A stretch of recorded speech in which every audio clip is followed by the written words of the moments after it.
Start करते हैं। Fourth जो टाइप था हमारे पास, value of function fluctuate.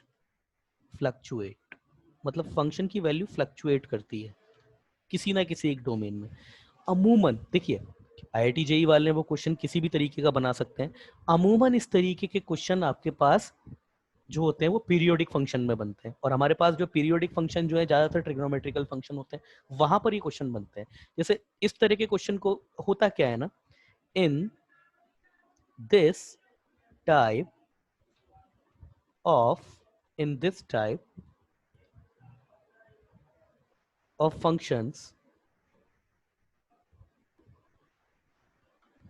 the functional value, the function sorry the limiting value, the limiting या फिर approaching value, values of y is equal to f of x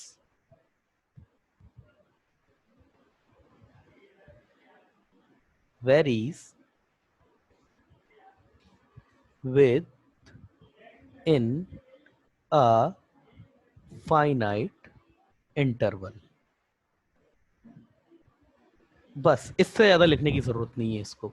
अब ये कैसे होता होगा, मैं एक एग्जांपल लेता हूं आपके सामने। सपोज साइन 1/x², ये F of x, F of x ले लेते हैं, एफ ऑफ एक्स, ये कोई एग्जांपल है। अब अगर इसके लिए देखें तो चलिए, अगर मैं लिमिट x टेंडिंग टू 0 निकालता हूं साइन 1/x² के लिए, तो सबसे पहले तो देखिए लिमिट कहां जाकर के अटैक करेगी। मैंने बताया था लिमिट जहां पर इसको इसके मतलब की चीज होती है वहीं जाती है। ये साइन को भी ब्रेक करके यहां पर लिमिट लगेगी जाकर के, साइन ये लिमिट अप्लाई होगी इसके ऊपर x², 1/x² पर। तो ये एक्चुअली आपके पास क्या हो जाएगा, साइन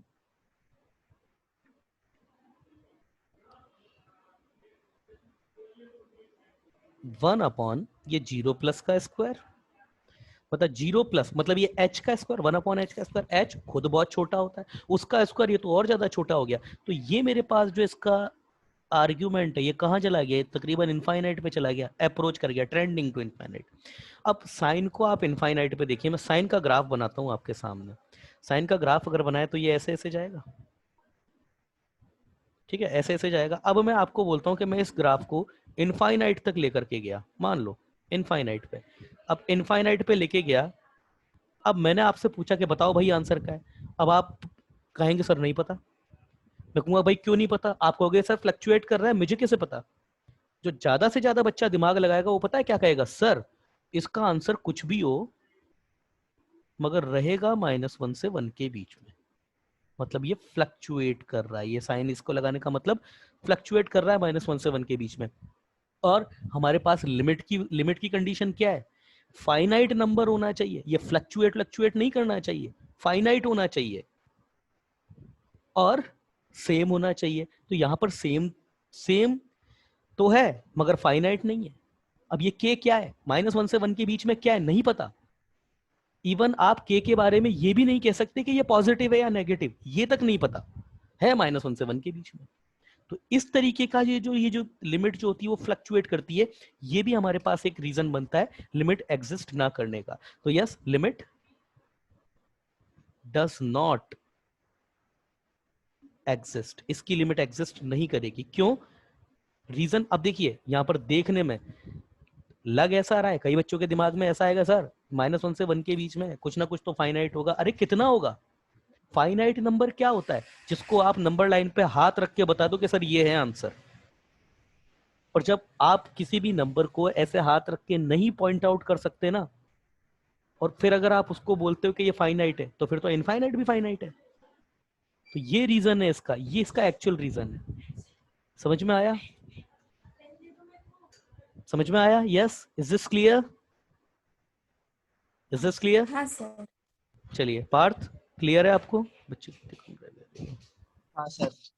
चलिए चलिए, नेटवर्क प्रॉब्लम आ रही है, चलिए आगे चलते हैं, है ना। तो ये है इस तरीके की, ये हमारे पास टोटल रीजन है, इनमें से ये एक रीजन मैंने नहीं बताया था आपको, है ना। अगला एक एग्जांपल देखते हैं, one sided limit.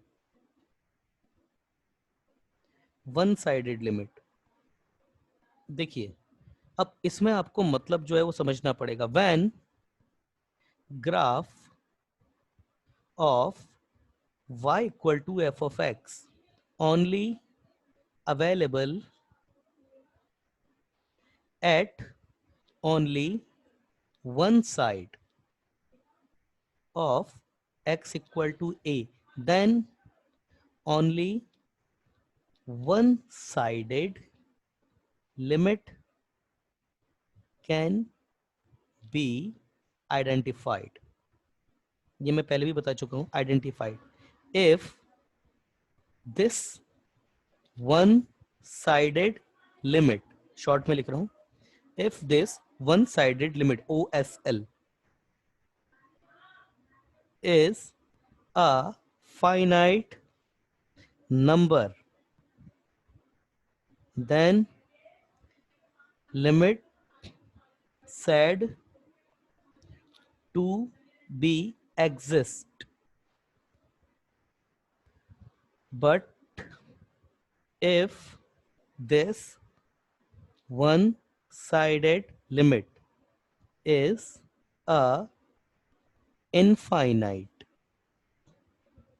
quantity then limit does not exist। ये है भाई। अब देखिए एग्जाम्पल, इसमें लिमिट x टेंडिंग टू 1 पूछा मेरे से और ये बोल दिया मुझे साइन इनवर्स x। अब साइन इनवर्स x का ग्राफ, मैंने बोला ग्राफ याद रख लेना, रट लो सारे। रटना तो क्या, मैंने सारे ग्राफ के आपको डेरिवेशंस बताएं, तो मैं आपको फिर बोलूंगा कि भाई ग्राफ याद कर लीजिए, अदरवाइज कैलकुलेशन में बहुत ज्यादा समस्या आ जाएगी आपको, है ना। मोस्ट प्रोबेबली ये ITF का तो मैं बोलूंगा आपको स्पेशल जोड़ देके, क्योंकि ITF में अगर आप चाहते हो ना कि आप क्वेश्चन अटेम्प्ट करो एडवांस का, तो बिना ग्राफ के वो पॉसिबल नहीं है भाई। यस, है ना, क्योंकि मैं जानता हूँ क्या स्टैंडर्ड आता है उसमें क्वेश्चंस का। ये देखिए ये 1 पर, अब मेरे से उससे पूछा लिमिट एक्सटेंडिंग टू 1 बताओ। कई बुक में, स्टैंडर्ड बुक में ये इस तरीके से होता है, दिया हुआ होता है। अब यहाँ पर बच्चा लिमिटिंग कंसेप्ट से क्या बोलता है कि sir limit extending to 1 plus तो है ही नहीं। देखिए 1 प्लस लिमिट निकालने के लिए एक तो हमारे पास क्या होता है, अगर हम ये बोलें लिमिट एग्जिस्ट नहीं करेगी तो हम क्या बोलें कि RHL equal to is not equal to LHL। मगर यहां पर बात करें तो RHL पॉसिबल ही नहीं है, ग्राफ ही नहीं है इधर पे, इधर ग्राफ ही नहीं है आपके पास। तो जब ग्राफ ही नहीं है तो अप्रोच कैसे करोगे आप भाई? किसी नंबर पर अप्रोच करने पर तो अप्रोच कहां से करते हो भैया? ग्राफ पे ही तो अप्रोच करोगे। एक्स एक्सिस पर नंबर लेते हो उसके कॉरेस्पॉन्ड में, जैसे अगर मैं यहाँ पर कोई नंबर लूंगा, इसके पॉरेस में यहाँ और कम करूंगा तो ये, फिर यहाँ, फिर यहाँ, फिर यहाँ, फिर यहाँ, फिर यहाँ, फिर यहाँ, फिर यहाँ, फिर यहाँ पे, फिर यहाँ पे। तो ऐसे इधर अप्रोच कर रहा हूँ तो इधर ग्राफ पे मैं इधर अप्रोच कर रहा हूँ। इधर अप्रोच करने के लिए ग्राफ ही नहीं है। तो जब ग्राफ ही नहीं है तो लिमिट है ही नहीं ना। लिमिट लिमिट होना मतलब क्या, लिमिट आइडेंटिफाइड ही नहीं की जा सकती। तो इस केस में जो हम लिमिट एग्जिस्ट करेगी या नहीं करेगी, वो केवल वन साइड से ही जो होता है लिमिट को आइडेंटिफाइड करके डिसीजन लेते हैं। तो इसके लिए हमको क्या करना पड़ेगा ना, इसके लिए हम ओनली, है ना, only has one sided limit, और वो कौन सी होगी? Limit x tending to 1 minus sine inverse x, और वो तो आप जानते ही हैं π/2 है। 1 प्लस पे ग्राफ ही नहीं है और ये फाइनाइट नंबर है, तो यस लिमिट जो है एग्जिस्ट करती है, डज एग्जिस्ट, या लिमिट एग्जिस्ट करती है इसकी लिमिट, है ना, कोई समस्या नहीं है इसमें। मगर अगर दूसरा एग्जांपल लें वन साइडेड लिमिट का ही, F of X log X, और अब मैं आपसे बोल दूं limit x tending to 0 log of X, तो इसमें भी वन साइडेड लिमिट वाली ही बात है। इधर इधर ग्राफ ही नहीं होता है इसके इधर, तो मैं 0 पर इधर अप्रोच करता हूं तो ये मेरे पास किधर जाएगा? Trending to infinite. तो क्या है? Limit limit limit does not exist. क्यों? क्योंकि कंपेयर कराने के लिए इसमें LHL है ही नहीं, केवल RHL ही है। ठीक है ना, तो मैं लिख देता हूं नोट में, if x equal to a is left most मतलब देखिए जहां पर x इक्वल टू 0 ग्राफ का सबसे आखिरी पॉइंट है, x इक्वल टू है इज लेफ्ट मोस्ट। एक्चुअली यहाँ पर तो x equal to 0 left most भी नहीं है, 0 प्लस लेफ्ट मोस्ट है ना। लेफ्ट मोस्ट जैसे साइन इनवर्स x का ग्राफ देखा था ना आपने, साइन इनवर्स x का ग्राफ, ये इसमें आपका 1 जो होता है वो राइट मोस्ट होता है और -1 जो होता है वो लेफ्ट मोस्ट होता है। इफ x इक्वल टू है लेफ्ट मोस्ट और right most number in domain of y equal to f of x, then only one sided limit will be estimate। ठीक है ना, एक साइड की लिमिट बताना और उसी के बिहाफ पे बोल देंगे अगर फाइनाइट नंबर है तो लिमिट एग्जिस्ट कर गई, और अगर इनफाइनाइट आ रहा है तो वही लिमिट डज नॉट एग्जिस्ट। ठीक, चलिए अगला देखते हैं। हमारे पास इवैल्यूएशन देखिए, अब धीरे धीरे हम बढ़ रहे हैं हमारे जेई इवैल्यूएशंस ऑफ लिमिट्स। अब हमको लिमिट्स के जो क्वेश्चन आएंगे उसमें हमको ध्यान क्या रखना है, देखिए पहला, find weather given form is indeterminate or not। If indeterminate,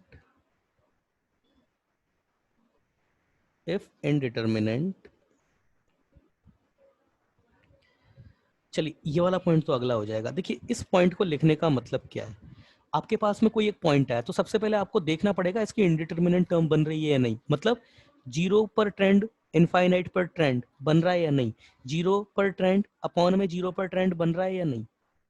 ऐसा नहीं है कि इधर से 2 पर ट्रेंड बन रहा है इधर से 0 पर ट्रेंड बन रहा है, ये तो डिटर्मिनेंट फॉर्म है, इसको तो सिंपल आंसर 0 है इसका। तो सबसे पहले तो जाकर के ये देखो कि भाई सबसे पहले डिटर्मिनेंट फॉर्म बन इनडिटर्मिनेंट फॉर्म तो है, तब तो हम मेहनत करें। और सिंपली अगर जो हमारे पास फंक्शन है वो देखने से ही पता पड़ रहा है एक ही फोर्स एक्टिव है उसका, जैसे इसका एक फोर्स एक्टिव है ये 0 वाला, इसका तो कुछ फोर्स ही नहीं है, ये तो सीधे कांस्टेंट पे जा रहा है, तो आंसर ये अपने आंसर को 0 पे ले जाएगा। सिंपली 2 पर ट्रेंड कर जाए और इधर इनफाइनाइट पर ट्रेंड कर जाए, सिंपल इनफाइनाइट पे जाएगा, ये डिटर्मिनेंट फॉर्म है। तो हमको सबसे पहले चेक करना है कि इनडिटर्मिनेंट फॉर्म बन भी रही है या नहीं। अगर इनडिटर्मिनेंट फॉर्म बन रही है तब तो मेहनत करेंगे, अदरवाइज सिंपल आईक्यू से आंसर दे देंगे, भाई आंसर इसका तो ये जा रहा है। होता है ना, जैसे कई बार सपोज ये आ जाए भी लिमिट x ट्रेंडिंग टू, यहाँ पर बोल दे x+5, ये 2 पर ट्रेंड कर जाए और इधर बोल दे 3 - x। अब ये लिमिट x ट्रेंडिंग टू 2 पर क्या है, ये आपका सिंपल वैल्यू यहाँ पर देखिए 5 पे या 7 रखिए, 7 पे अप्रोच कर रहा है और ये आपका 1 पे अप्रोच कर रहा है, तो ये 7 पे अप्रोच कर गया, ये 1 पे अप्रोच कर गया, आंसर सिंपल 7 है। हालांकि इतने मूर्खतापूर्ण आंसर तो क्वेश्चन नहीं आते हैं, मगर ऐसा जरूर हो सकता है कि कोई क्वेश्चन आपको दिया उसमें से कुछ फैक्टर ऐसा निकल जाए जो सीधे सीधे किसी डिटर्मिनेंट फॉर्म को जाकर के हिट कर रहे हैं, तो उनको कन्वर्ट करके कांस्टेंट बना के बाहर निकाल देंगे और फिर अगले को एग्जीक्यूट करेंगे, है ना। तो सबसे पहले तो ये चेक कीजिए इंडिटरमिनेंट बन भी रहा है या नहीं बन रहा है। दूसरा और सबसे important, if needed if needed then calculate RHL and LHL separately। अब आगे जाकर के जब हम जेई स्टैंडर्ड के क्वेश्चन देखेंगे ना, तो ज्यादातर क्वेश्चन में क्या है ना, हमको अगर लिमिट जो करने के लिए दिया जाएगा, जैसे limit x trending to a पर जा रहा है और ये f ऑफ x है, तो ज्यादा कुछ केसेस ऐसे होंगे जब हम यहाँ पर सिंपल इसमें फॉर्मूलाज लगाएंगे, मैनिपुलेशन लगाएंगे, एल्जेब्रिक मैनिपुलेशंस लगाएंगे, ट्रिग्नोमेट्रिकल मैनिपुलेशन, ट्रिग्नोमेट्रिकल मैनिपुलेशन लगाएंगे, कई एल हॉस्पिटल रूल लगाएंगे, है ना, कई बार ऐसा करेंगे। मगर उसमें कई बार आपको क्वेश्चन देखने पर अगर आपका ग्राफिकल सेंस अच्छा है तो आपको ये बात कई बार पता पड़ जाएगी। जैसे अगर जीआईएफ की बात करें और फ्रैक्शनल पार्ट की बात करें, इसमें हमेशा किसी भी इंटीजर पॉइंट पे आपके पास LHL और RHL अलग अलग आती ही है। जैसे अगर मैं बात कर दूं ना ये, और ये बोल दूं मैं लिमिट x टेंडिंग टू 1, तो आपको पता है LHL RHL अलग हो जाएगी। कैसे पता पड़ा आपको? क्योंकि आपको पता है, इसका ग्राफ पता है आपको। तो ऐसे आपको पहले फंक्शन को चेक करना पड़ेगा, और फंक्शन को चेक करके अगर आपको लगता है कि ये RHL और LHL पे इसकी अप्रोचिंग वैल्यू अलग अलग हो सकती है, तब तो आप फंक्शन को a प्लस और a माइनस पे अलग अलग चेक करो। और अगर आपको लगता है कि नहीं, इसके आसपास LHL और RHL निकालने की जरूरत नहीं है, जैसे ये था x square minus one upon x minus one, इसमें आपको पता है LHL RHL अलग नहीं आएगी, केवल x equal to minus one पे जी आपके पास क्या लिखा है, अगर फैक्टर कैंसिल कर दूंगा तो x प्लस वन लिखा हुआ है, तो ये सिंपल आपके पास ये ग्राफ आएगा। तो यहाँ पर LHL RHL अलग अलग करने की जरूरत नहीं, सिंपल पता है कंटिन्यूस है, बीच में ब्रेक हुआ है, तो यहाँ पर तो सिंपली लिमिट एक्सटेंडिंग टू 1 से ही काम हो जाएगा। तो सबसे पहले ये बहुत इंपॉर्टेंट पॉइंट है ये, है ना, और इसकी कोई ट्रिक नहीं बता सकता मैं आपको, ये आपकी अपनी नॉलेज के और अपने IQ पर बेस्ड डिपेंड करेगा। आप इस बात को देखते ही जज कर पाओ कि इसका LHL RHL अलग अलग जगह पर अप्रोच कर सकता है, तो फिर को अलग अलग अलग अलग करके उसको आंसर निकालना पड़ेगा। अदरवाइज एक साथ भी निकाला जा सकता है, अगर ऐसा लगता है कि नहीं इसकी LHL RHL अलग से सेपरेट निकालने की जरूरत नहीं है तो, ठीक है ना। और third, if given form is indeterminate, then convert this into determinant form। और यही हमारा चैप्टर है, ये इनडिटर्मिनेंट फॉर्म को डिटर्मिनेंट फॉर्म में कैसे कन्वर्ट किया जाएगा, यही ऑपरेशन है।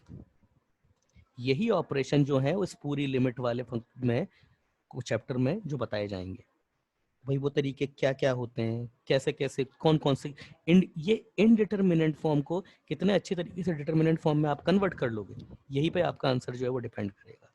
ठीक है, तो यस, हमारे कोल्हापुर के ये जो बच्चे हैं, यस, तो अब उन फॉर्मूलाज को या फिर उन सारी चीज़ों को बताने से पहले मैं कुछ एक आधा चीज़ें हैं ऐसी जो मैं आप लोगों को बता देता हूँ कि कैसे इसको कन्वर्ट किया जाता है। ठीक है ना, तो कन्वर्ट करने के जो तरीके हैं इसमें, एक मिनट, कुछ पेजेस दे दो, यस ठीक है।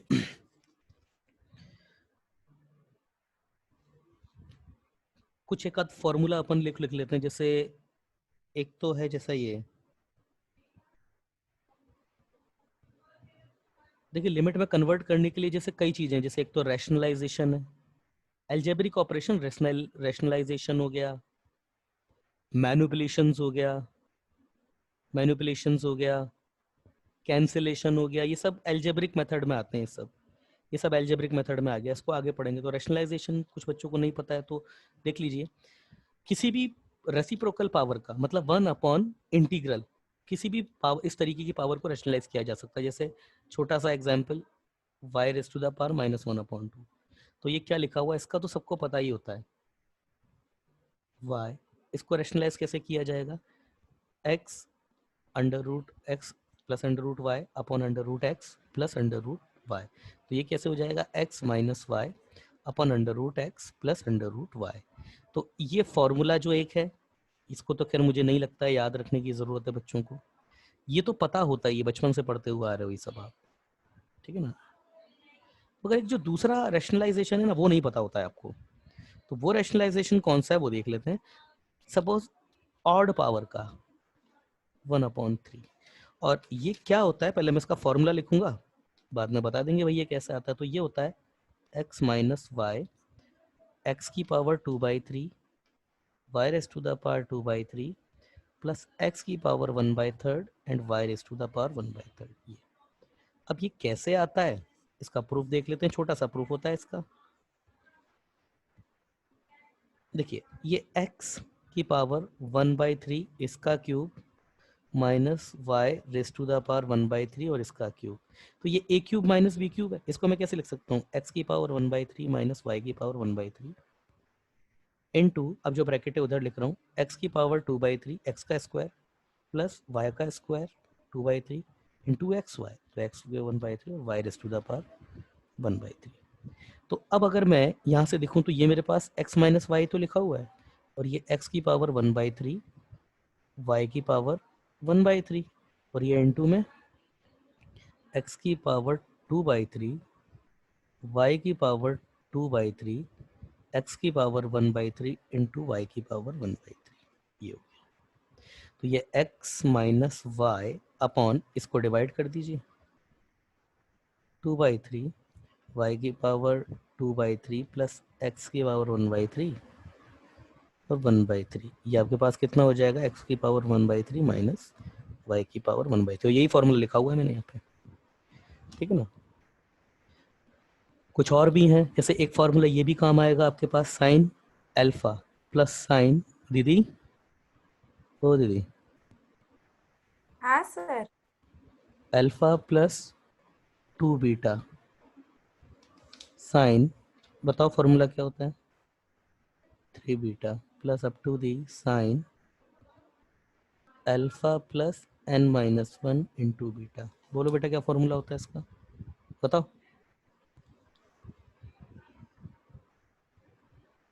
बताओ क्या फॉर्मूला होता है। भक्ति आप बताइए फॉर्मूला क्या होता है इसका, ऋतुजा आप बताओ, संस्कृति, ये फॉर्मूला काम आएगा अभी, बताइए।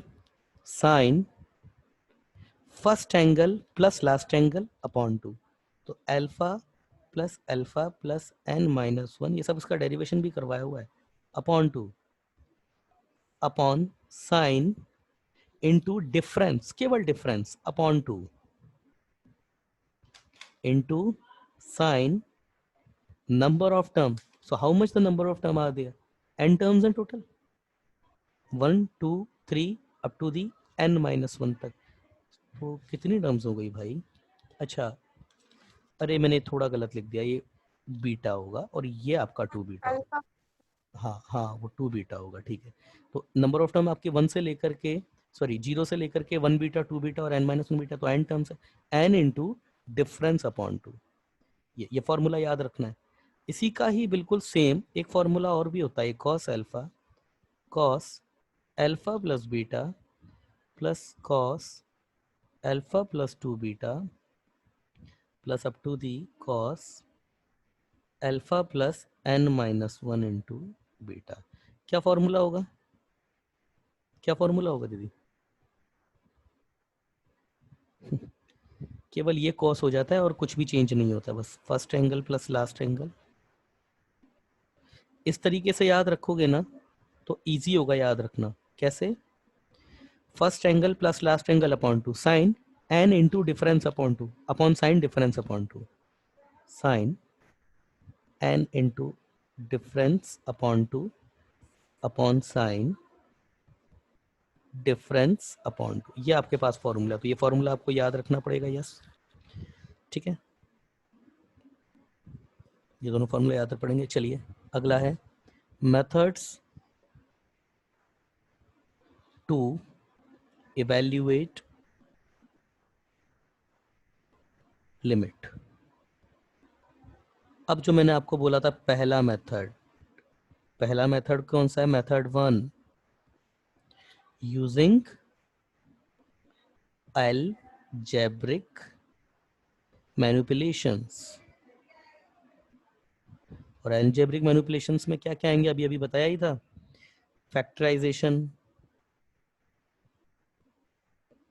फैक्टराइजेशन, दूसरा रैशनलाइजेशन, कैंसिलेशन ना, मतलब और भी बहुत सारे हैं, सबको तो नाम नहीं दिया जा सकता, एटसेट्रा जो भी आते हैं। जैसे एक एग्जांपल अगर मैं आपके सामने लूं तो limit x trending to, algebraic ही क्वांटिटीज होंगी, X square plus 5x minus 6 upon X square minus 1। अब x इक्वल टू 1 पे देखिए, पहले क्या है, सबसे पहले तो चेक करो x इक्वल टू 1 पे, जैसे x इक्वल टू 1 यहाँ न्यूमरेटर में रखा तो 1 प्लस 5 माइनस 6, नीचे रखा तो 1 माइनस 1, भैया 0.0 बन रहा है। x डॉट 1 पे तो आपके पास 0.0 बन रहा है, तो अब मैं इसमें इसकी लिमिट निकाली जा सकती है। अब लिमिट निकाली जा सकती है तो देखिए इधर कैसे। सबसे पहले तो ये भी आपके पास एक एल्जेब्रिक इक्वेशन है और ये भी एल्जेब्रिक इक्वेशन है ना भाई। ये आपके पास में एक एल्जेब्रिक इक्वेशन ही तो है ना, जिसको क्या बोलते हैं, ये पॉलिनोमियल, वही तो है ये। तो x इक्वल टू 1 पे ये जीरो हो रहा है और x इक्वल टू 1 पे ये जीरो हो रहा है, तो इसका मतलब क्या है, इस इक्वेशन का एक फैक्टर x माइनस वन भी है। भाई अगर मैं बोलता हूं कि मेरे पास कोई एक इक्वेशन है, ये मेरे पास एल्जेब्रिक इक्वेशन है, फैक्टराइज कर दिया इसको, ये x, ये किस किस पे जीरो, x इक्वल टू 1 रखूंगा जीरो हो जाएगा। क्यों जीरो हो रहा है, क्योंकि x माइनस वन इसका एक फैक्टर है। x equal to minus one रखूंगा तो जीरो हो जाएगा। क्यों जीरो हो रहा है, क्योंकि x प्लस वन इसका एक फैक्टर है। x equal to minus two रखूंगा तो जीरो हो जाएगा। क्यों, क्योंकि x प्लस टू इसका एक फैक्टर है। x इक्वल टू a, अगर उस पर कोई इक्वेशन जीरो हो रही है, इसका मतलब है x माइनस ए उसका एक फैक्टर होगा। सिंपल सा लॉजिक है। तो अब इसके फैक्टर निकाले जाएंगे। आई होप फैक्टर करने आते होंगे आपको। अपॉन x माइनस वन, ये x प्लस वन, और लिमिट लिखना भूल गया मैं, बगल में लिमिट लगा देंगे इसकी। जैसे ही लिमिट लगाएंगे ये हमारे पास क्या होगा, limit x tending to one. अब ये कॉमन फैक्टर हो गया, मैंने बोला ना कैंसिलेशन, तो कॉमन फैक्टर को काट दीजिए। Limit x tending to one, x plus six upon x plus one. अब इनडिटर्मिनेंट फॉर्म खत्म हो गई। अब x इक्वल टू वन रखिए आप, तो कितना आ जाएगा, one plus six upon one plus one, तो कितना आ गया, सेवन अपॉन टू आ गया अप्रोचिंग वैल्यू। एग्जाम्पल एक और देख लेते हैं, इसी का ही एग्जाम्पल अपन और देख लेते हैं। एक्स क्यूब, और ये इस तरीके के क्वेश्चन आएंगे भाई, ये बिल्कुल आ सकते हैं मेंस स्टैंडर्ड पे। 7x है ना, और वो ऐसे क्वेश्चन क्यों देता है, क्योंकि उसको ये पता है कि बच्चों को फैक्टर करने में प्रॉब्लम आए। एक्स की power 5 plus 7x cube minus 13, और ये limit x trending to, suppose बेटा ये वन ही है। अब वन पे चेक करो ऊपर क्या क्या बनेगा, 1 प्लस 5 प्लस 7 माइनस 13, ये जीरो हो गया। 7 5 12 प्लस 1 13, 13 माइनस 13 जीरो, और नीचे 7 प्लस वन पर है ना, ये आपका 8 होगा यहाँ पे, आई एम सॉरी, ये 8 होगा, ये आपका 8 होगा, तो ये 8 कर दीजिए। नीचे भी आपका जीरो बन रहा है। अब कैसे करें फैक्टर, अब आपको ये फैक्टर मैंने करना बताया। अगर x इक्वल टू वन पे ये जीरो हो रहा है, इसका मतलब इसका एक फैक्टर आपका x माइनस वन है। अगर x इक्वल टू वन पे ये जीरो हो रहा है, इसका मतलब ये भी आपका, इसका भी एक फैक्टर x माइनस वन है। तो कैसे करेंगे, x की power 5 plus 7x cube minus 8, इसका एक फैक्टर आप x माइनस वन लिखिए। तो ये जो बाकी आपके पास रहेगा वो कितने डिग्री का पॉलिनोमियल बन जाएगा, x की पावर 4 का पॉलिनोमियल बनेगा। और x की पावर 4 का अगर पॉलिनोमियल बनाएंगे तो देखिए पहला कोफिशिएंट तो लिखने की जरूरत नहीं है। देखिए मैं x की पावर 4 a, x की power 4 b, x cube c x square plus D X plus E, ये। अब बात कीजिए x की पावर 5 का कोफिशिएंट अगर मैं कंपेयर करूं, तो x की पावर 5 का कोफिशिएंट कहां से निकलेगा, जब ये इससे मल्टीपल होगा, और कहीं से x की पावर 5 का कोफिशिएंट आ ही नहीं सकता। तो अब मैं कोफिशिएंट कंपेयर करता हूं, ये मैं बता चुका हूं आपको क्लास में। तो मेरे पास पहला ही कोफिशिएंट क्या आएगा, a इक्वल टू 5। अब a इक्वल टू 5 हमेशा पहला ही कोफिशिएंट आता है ना, इसलिए जो यहाँ पर होता है वह यहाँ पर ऑलरेडी लगा देते हैं। लास्ट टाइम पे जब मैंने आपको सिखाया होगा तो मैंने आपको नहीं बताया होगा कि यहाँ पर कुछ नहीं लगाते हैं। क्यों, क्योंकि सिंपल देख के पता पड़ जाता है। आगे से अब करना स्टार्ट करते हैं। एक्स क्यूब का कोफिशिएंट, तो एक्स क्यूब का कोफिशिएंट देखिए कैसे आएगा, एक्स क्यूब कैसे कैसे जनरेट होगा, जब एक्स ये जो है आपका स्क्वायर से मल्टीपल हो जाए, मतलब जब ये एक्स इससे सी से मल्टीपल होगा तो आपके पास कोफिशिएंट सी आएगा। और जब ये माइनस वन आपका इससे मल्टीपल हो जाए तब क्यू क्या आएगा, माइनस बी, और ये आपके पास आ जाएगा 7। सी माइनस, ये आपके यहाँ से अगर करेंगे तो ये सी, और इधर से आप जाएंगे तो ये माइनस बी, ये आपके पास कितना आ जाएगा, C minus B equal to 7। X की पावर 4, हाँ, C minus B equal to 7, मैं न्यूमरेटर का कर रहा हूँ अभी सबसे पहले। अगला अगर मैं बात करूं, आपके पास एक्स स्क्वायर का कोफिशिएंट देखते जाइए बस अब। हम्म, हम्म, हम्म।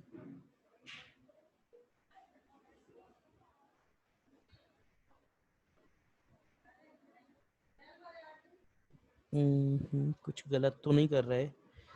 ओके ओके, यस, सॉरी थोड़ी सी गलती। मैं सबसे पहले मैं कोफिशिएंट कंपेयर करूंगा, x की पावर 5 का तो हो गया, x की पावर 4 का कोफिशिएंट कंपेयर करते हैं। तो x की पावर 4 का कोफिशिएंट कैसे आएगा? जब ये आपके पास x की पावर 4 का कोफिशिएंट देखिए, जब ये x आपका b से मल्टीपल हो और ये -1 आपका इसके साथ मल्टीपल हो जाए, तो x की पावर 4 का कोफिशिएंट इधर से कितना आएगा? b -1। इधर से कितना आ रहा है? x की पावर 4 का कोफिशिएंट 0 है, तो b = 1 पहला तो आ गया, ये x की पावर 4 का कोफिशिएंट से आया। अब मैं x की पावर 3 का कोफिशिएंट कंपेयर करूंगा। x की पावर 3 का कोफिशिएंट देखिए कैसे कैसे आएगा, जब ये x आपका c से मल्टीपल हो जाए तो इधर से c आ जाएगा, और जब ये -1 आपका b से मल्टीपल हो जाएगा तो इधर से -b आ जाएगा, और यहाँ से कितना आ रहा है? 7। तो c -1 b की जगह वैल्यू रख दी = 7, तो c = 8 आ गया। अब एक्स स्क्वायर का कोफिशिएंट बताओ, भक्ति आप बताओ, एक्स स्क्वायर का कोफिशिएंट यहाँ से बताओ कितना जनरेट होगा, जल्दी बताइए, मीटिंग खत्म होने वाली है, बताइए सर भक्ति। dx मल्टीप्लाई किया तो x को। एक्स स्क्वायर का, हाँ ये डी एक्स का मल्टीपल है, यस। तो जब ये एक्स आपका डी से मल्टीपल होगा तो इधर से तो डी आएगा, और ये -1 किसके साथ में जाएगा? जब -1 किससे? c से। सी से, तो ये डी माइनस सी, यहाँ से एक्स स्क्वायर का कोफिशिएंट कितना है बेटा? 0 ही है, तो डी = c = 8 आ गया। अगला x का कोफिशिएंट, x का कोफिशिएंट देखना, देखिए ये c इधर e से मल्टीपल हो जाए और ये -1 आपका d से मल्टीपल हो जाए तो कितना आ जाएगा? e - d, I think so, e - d = ये आपके पास में ये भी 0, x भी कोफिशिएंट नहीं है, तो e = d, ये भी मेरे पास 8 आ गया। इसी तरीके से अब मेरे पास कांस्टेंट टर्म मेरे पास कितना होगा? जब ये -1 सिंपली e से जनरेट, कौन से की ये आपके पास पता है आपका प्रोसेस टेस्ट करने का नतीजा है। ई की वैल्यू ऑलरेडी 8 आ चुकी है, वैसे ई की वैल्यू ऑलरेडी 8 आ चुकी है। ये आखिरी कोफिशिएंट जैसे कंपेयर करोगे ना, ये ई भी आपका मैच हो जाएगा। आखिरी आपके पास क्या है? इधर से तो माइनस कांस्टेंट टर्म और इधर से कांस्टेंट टर्म कैसे आएगी? जब ये सीधा इससे मल्टीपल हो जाए, तो -e = -8, तो यहाँ से भी e = 8 आ जाएगा। ये आप लास्ट टर्म और ये हमेशा इक्वल आ जाएगी। अगर ये इक्वल नहीं आई तो समझ जाओ हाथों हाथ के आपने गलती करी है। तो कितना अच्छा मेथड है कि आपको टेस्ट भी हाथों हाथ हो जाएगा आपका।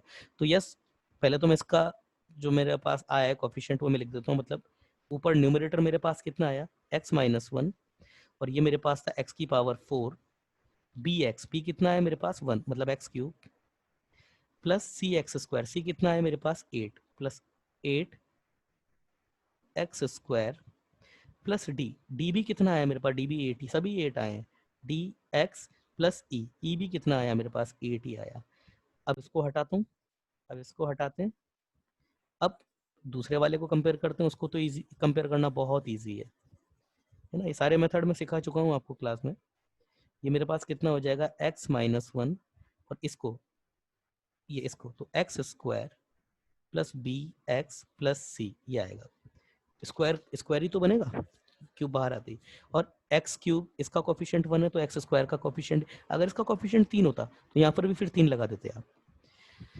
चलिए कोफिशिएंट कंपेयर करते हैं। सबसे पहले तो किसका? x² का, x³ का तो करना नहीं है, x² का कोफिशिएंट कंपेयर कीजिए। x² का कोफिशिएंट देखिए, जब ये इससे मल्टीपल हो जाए और ये -1 इससे मल्टीपल हो जाए, ये b - 1 इक्वल टू कितना आ रहा है? ये 5, तो b = 6 आ गया। और जब x का कोफिशिएंट कंपेयर करते हैं, x का कोफिशिएंट कंपेयर करेंगे आप, x² का हो गया ना, x का कोफिशिएंट इधर से तो 7 है, इधर से कितना आएगा x का? इधर से c से, इधर से -b, तो ये c - b, ये आपके पास कितना हो जाए? 7। तो b आपके पास कितना था? c आपके पास 7 + 6 आपके पास 13 आ गया c। सिमिलरली अब मैं कांस्टेंट टर्म मतलब x की पावर 0 का कोफिशिएंट कंपेयर कर रहा हूँ, तो कैसे आएगा कांस्टेंट टर्म मेरे पास? सिंपल, ये जब -c हो जाए तो ये -c = -13, तो ये c = 13 हो गया मैच, हो गया ना मैच। तो मेरे पास यहाँ में लिख देता हूँ इसको x - 1, या आ सकते हैं ऐसे question, x² bx is how much? 6x plus c = 13, और वही लिमिट x टेंडिंग टू 1, ये 1 से x - 1 से x - 1 गया। अब तो वैल्यू रख दीजिए, क्योंकि जिसकी वजह से 0/0 आ रहा था वो खत्म हो गया, है ना, ये आपके पास हो गया। और ये मेरे पास कितना आ जाएगा? Limit x tending to 1, x की पावर 4 x³ क्यूब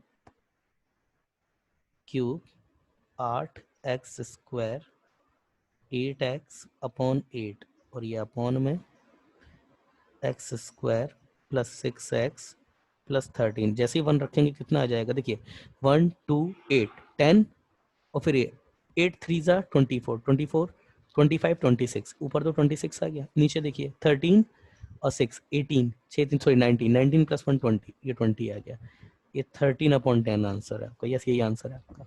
क्लियर है? Is this clear?